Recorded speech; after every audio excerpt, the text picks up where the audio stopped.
फुरफुरी नगर एक ऐसा गांव था जो दिखने में किसी सपने जैसा सुंदर लगता था और यहाँ के रहने वाले लोग बहुत ही सीधे, नेक और दयालु थे। दिन के उजाले में तो पूरा गांव खुशियों से झूमता था। दिन के वक्त वहां सब कुछ बिल्कुल सामान्य और सुकून भरा नजर आता था। लेकिन जैसे ही गांव के अंदर रात होती, उस अंधेरी रात में ऐसा क्या होता था ये किसी को नहीं पता था। लेकिन अगली सुबह होते ही गांव की खुशियां मातम में बदल जाती थीं। हर सुबह गांव के किसी न किसी घर के बाहर एक इंसान का कंकाल मिलती थी। वह रहस्यमयी कातिल कौन था, यह एक गहरा राज बना हुआ था। हर सुबह एक नई मौत, एक नया कंकाल और वही अनसुलझा रहस्य फुरफुरी नगर के लोगों की रातों की नींद छीन चुका था। फुरफुरी नगर में हर सुबह बिछते कंकालों और बढ़ते हुए खून को देखते हुए सभी गांव वाले इकट्ठा होकर मंत्री जी के पास पहुंचे। लोग फूट फूट कर रो रहे थे और हाथ जोड़कर मंत्री जी से विनती कर रहे थे। भीड़ में से कुछ लोगों ने कांपती हुई लेकिन ऊंची आवाज में कहा, मंत्री जी, आखिर कब तक हम अपनों की लाशें या यूं कहें कि ये कंकाल उठाते रहेंगे? ऐसी कौन सी बला है जो रात के अंधेरे में चुपचाप आती है, कत्ल करती है और गायब हो जाती है? अगर जल्द ही कुछ नहीं किया गया तो ये खूबसूरत गांव एक दिन जिंदा लोगों का नहीं बल्कि हड्डियों का शमशान बन जाएगा। मंत्री जी, जो खुद इस खौफनाक सिलसिले से वाकिफ थे, उन्होंने बेबसी से कहा, देखो भाई, मैं साफ कहता हूँ, इस मामले में मैं तुम्हारी कोई मदद नहीं कर सकता। अगर ये किसी इंसान का काम होता तो मेरी पुलिस उसे अब तक पाताल से भी ढूंढ निकालती। पर ये कोई शैतानी ताकत है, कोई भूत है। और सच तो ये है कि इसे रोकने की बात तो दूर, मेरी खुद की भी फटी पड़ी है। इतना कहकर मंत्री जी ने जरा भी देर नहीं की और अपने बॉडीगार्ड्स के साथ गाड़ियों के लंबे काफिले में बैठकर शहर की ओर रफू चक्कर हो गए। पीछे छूट गए बेबस गांव वाले, जिनकी मदद के लिए अब कोई सरकारी तंत्र खड़ा नहीं था। पूरे फुरफुरी नगर में मायूसी छा गई, क्योंकि मंत्री के अलावा उनके पास गुहार लगाने की कोई जगह नहीं बची थी। तभी डूबते को तिनके का सहारा मिला। हार मान चुके लोग एक आखिरी उम्मीद के साथ रायस्टार के घर की ओर दौड़ पड़े। वहां पहुंचकर उन्होंने रायस्टार को उन रहस्यमयी और डरावनी रातों का सारा काला सच बताया। लोगों ने गिड़गिड़ाते हुए कहा, रायस्टार जी, आप एक महान इंसान हैं और अब हमारी आखिरी उम्मीद भी। कुछ कीजिए, वरना कल की सुबह शायद हम में से कोई भी जिंदा न बचे और हम भी मौत के घाट उतर जाएं। रायस्टार ने बात सुनी और भारी आवाज में कहा, घबराइए मत फुरफुरी वासियों, मैं आपकी मदद जरूर करूंगा। आप सबकी खुशी में ही मेरी खुशी है और मैं इस गांव को यूं तबाह होते नहीं देख सकता। रायस्टार ने वादा तो कर दिया और उनके इन शब्दों ने गांव वालों के मुरझाए चेहरों पर फिर से चमक ला दी। पूरे गांव में रायस्टार जिंदाबाद के नारे गूंजने लगे। लेकिन रायस्टार का अपना दिल भी कहीं न कहीं सहमा हुआ था। वह रात साल की सबसे काली रात थी, अमावस्या। आसमान में चांद तो था, पर उसकी रोशनी भी जैसे इस खौफनाक मंजर को देखकर फीकी पड़ गई थी। रात के ठीक 2 बज रहे थे। रायस्टार आज अपनी जान की परवाह के बिना बाहर निकला था। वह गांव की सुनसान गलियों में अपनी पैनी नजरें दौड़ाते हुए चुपचाप चल रहा था। उसे इन रहस्यमयी मौतों की सच्चाई का पता लगाना ही था। तभी अचानक एक घर के सामने एक अजीब सी हलचल हुई। देखते ही देखते वहां सफेद धुआं छा गया। वह धुआं साधारण कोहरे जैसा नहीं था। वह चारों ओर से अपनी गिरफ्त में लेने लगा। तभी उस घने धुएं के बीच से एक डरावनी आकृति बाहर निकली। वह थुंग थुंग था और एक अजीब और दिल दहला देने वाला गाना गुनगुनाने लगा। उस मनहूस गाने की आवाज जैसे ही घर के अंदर पहुंची, एक आदमी बाहर आ गया। जैसे ही उस आदमी ने थुंग थुंग के गाने को करीब से सुना, उसकी हालत बिगड़ने लगी। वह अपने कान बंद करने की कोशिश कर रहा था, पर वह गाना उसके दिमाग में सुइयों की तरह चुभ रहा था। देखते ही देखते वह आदमी पागलों की तरह तड़पने लगा और कुछ ही पलों में वहीं ढेर हो गया। ये खौफनाक मंजर देख थुंग थुंग के चेहरे पर एक राक्षसी मुस्कान आ गई। वह उस लाश को देखकर खुश हो रहा था।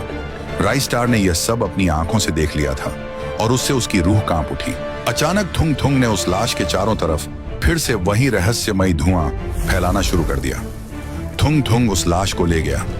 रायस्टार ने अपना दिल थामा और बिना डरे चुपचाप उसी सफेद धुएं के पीछे पीछे उसके अंदर घुस गया। थुंग थुंग उस धुएं में से लाश को लेकर अपने अड्डे पर पहुंचा। थुंग थुंग ने लाश को मेज पर लेटा रखा था। वह किसी जंगली जानवर की तरह उस लाश के मांस को खाने लगा। देखते ही देखते थुंग थुंग ने उस इंसान के शरीर का सारा मांस कच्चा ही चबा डाला। मेज पर सिर्फ एक सफेद कंकाल बचा था। तभी उसी समय सफेद धुएं से राइस्टार अड्डे पर पहुंचा। पैरों की आहट सुनते ही थुंग थुंग हड़बड़ी में पीछे मुड़ा। राइस्टार ने जब यह मंजर देखा, वह गरजते हुए बोला, अबे ओ दरिंदे, कौन है तू? मुझे सच सच बता, तुझे ऐसा घिनौना काम करते हुए शर्म नहीं आती? तू मासूम लोगों को यहाँ लाकर उन्हें कच्चा चबा जाता है। चल बता, तू ये सब किस लिए कर रहा है? थुंग थुंग खौफनाक तरीके से हंसने लगा। क्या बात है, आज तो मेरी किस्मत चमक गई। एक साथ दो दो शिकार। तू मेरे अड्डे पर आ तो गया है राइस्टार, लेकिन अब यहाँ से जिंदा लौटकर नहीं जाएगा। थुंग थुंग की यह डिठाई देखकर राइस्टार का गुस्सा 7वें आसमान पर पहुंच गया। उसने थुंग थुंग का गला दबोच लिया और उसे हवा में ऊपर उठा दिया। वह तड़पने लगा और राइस्टार की ताकत का अंदाजा होते ही उसकी सारी हेकड़ी निकल गई। अपनी जान बचाने के लिए वह गिड़गिड़ाते हुए बोला, अरे नहीं नहीं, मुझे छोड़ दो, मुझे मारो मत प्लीज। मैं सब बताता हूँ कि मैं ये सब क्यों कर रहा हूँ और इसकी असली वजह क्या है। 5 साल पहले की बात है। मैं इसी फुरफुरी नगर में रहा करता था। उस समय मैं फुरफुरी नगर का सबसे ताकतवर पहलवान था। लोग मुझे बकासुर थुंग थुंग कहते थे, क्योंकि मेरी आदत ही कुछ ऐसी थी। मैं दिन भर बस खाते पीते ही रहता था।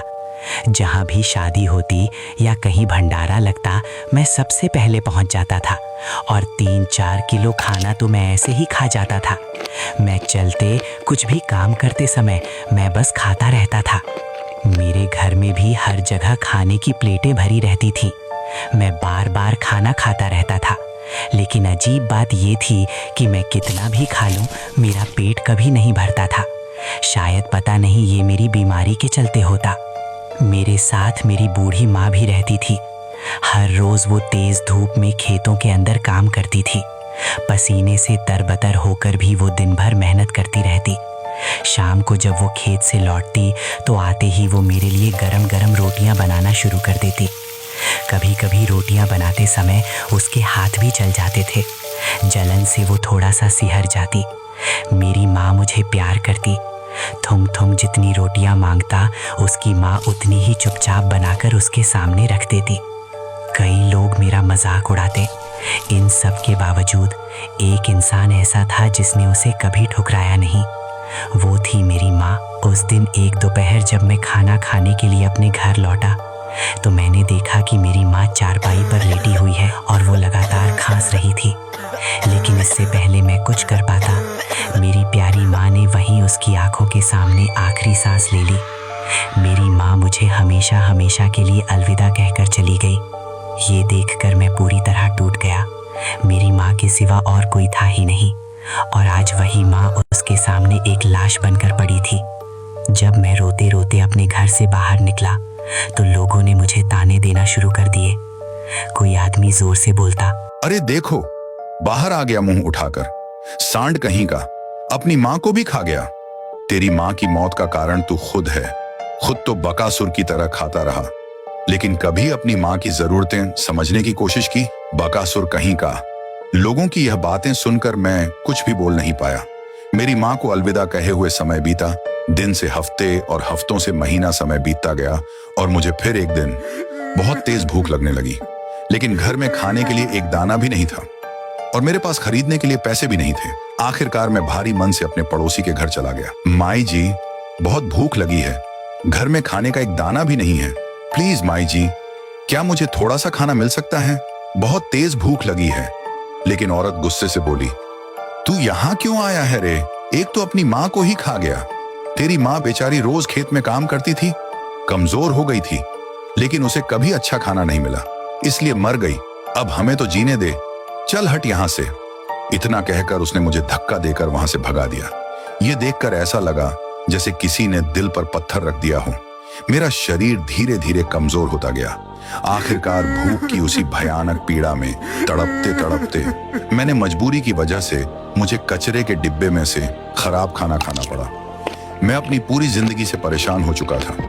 इसी में भूख को सह नहीं पाया और मैंने आखिरकार एक ब्रिज के ऊपर से कूदकर अपनी जान दे दी। मैं जगह पर मर गया और मेरी आत्मा शरीर से निकलकर कहीं दूर एक सफेद धुएं में समा गई। इसलिए मैं धुएं का सहारा लेकर लोगों को सबक सिखाता हूँ। मैं ये पूरे फुरफुरी वासियों को ऐसा तड़पाता हूँ ताकि उन्हें मेरे दर्द का एहसास हो। जब थुंग थुंग साहूर की यह पूरी दर्द भरी कहानी खत्म हुई तो कुछ पल के लिए वहां गहरा सन्नाटा छा गया। राइस्टार अब उसे साफ महसूस हो रहा था कि थुंग थुंग के साथ सच में बहुत बुरा हुआ था। वह कोई बुरी आत्मा नहीं था, वह बस एक भूखी और बेचैन आत्मा थी। राइस्टार ने थुंग थुंग से वादा किया, थुंग थुंग साहूर, तुम्हारी भूखी आत्मा को शांति जरूर दिलाऊंगा। फिर जैसे ही फुरफुरी नगर के अंदर सुबह हुई, राइस्टार ने पूरे गांव के लोगों को एक जगह इकट्ठा किया। तब राइस्टार ने सबको हत्याओं के पीछे की पूरी सच्चाई बता दी। फिर राइस्टार ने इस समस्या का हल भी बताया। थुंग थुंग साहूर भूख और चिंता के कारण मरा था और उसकी आत्मा को आज तक शांति नहीं मिली है। इसीलिए वो हर रात खाना ढूंढने के लिए भटकती रहती है। इसका एक ही उपाय है। कल गांव की 4 श्रीमंत औरतें मिलकर बहुत अच्छा और स्वादिष्ट खाना बनाएंगी और फिर मंत्रों के जाप के साथ उस खाने को नदी में बहा दिया जाएगा। इससे थुंग थुंग की आत्मा को तृप्ति मिलेगी और उसे शांति मिल जाएगी। गांव के लोगों ने राइस्टार बाबा की बात मान ली। अगले दिन गांव की अमीर औरतों ने मिलकर कई तरह के स्वादिष्ट पकवान बनाए। खुशबू से पूरा माहौल भर गया। फिर राइस्टार बाबा के बताए अनुसार मंत्रों का जाप किया गया और उस सारे स्वादिष्ट खाने को नदी में बहा दिया गया। कहा जाता है कि उसी दिन के बाद थुंग थुंग साहूर की भूखी आत्मा को शांति मिल गई और उस दिन के बाद से फुरफुरी नगर में कभी भी किसी की मौत नहीं हुई। धीरे धीरे गांव के अंदर फिर से खुशियां लौट आईं और फुरफुरी नगर पहले की तरह शांत और खुशहाल हो